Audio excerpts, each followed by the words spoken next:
Next, roll the dough into a rectangle. Use a rolling pin to flatten the dough into a large rectangle about 1/4 inch thick.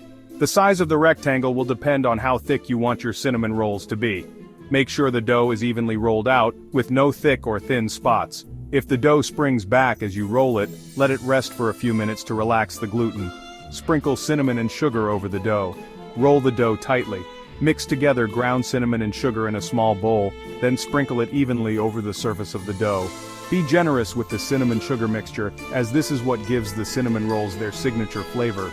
Starting from one of the long edges, roll the dough up tightly into a log. Use your fingers to pinch the seam closed, so the roll doesn't unravel. Cut the roll into individual cinnamon rolls. Use a sharp knife or a piece of dental floss to slice the log into even pieces, about 1-2 inches thick. If you're using dental floss, slide it under the log, cross the ends over the top, and pull tight to slice through the dough. This method helps keep the roll's shape intact. Arrange the slices cut side up on a baking sheet or in a greased baking pan. Place the rolls in a greased baking pan. Make sure the rolls are evenly spaced in the pan, with a little room between them to allow for rising. Cover the pan with a clean kitchen towel or plastic wrap, and let the rolls rise in a warm place for about 30-45 minutes or until they've doubled in size. Preheat your oven to 350 degrees Fahrenheit, 175 degrees Celsius, while the rolls are rising. Once the rolls have risen, bake them in the preheated oven for 20-25 minutes or until they're golden brown and cooked through.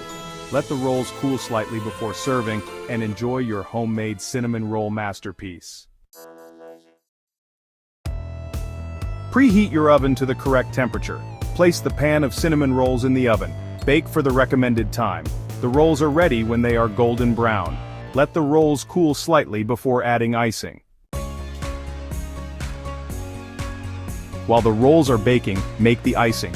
Whisk together powdered sugar, milk, and vanilla extract. You can add more milk if the icing is too thick. Pour the icing over the cooled cinnamon rolls. These cinnamon rolls are best served warm. Enjoy them for breakfast or as a sweet treat. You can share them with friends and family. Everyone loves a homemade cinnamon roll. This easy recipe makes delicious cinnamon rolls. You can impress your friends with your baking skills. Try this viral TikTok recipe today.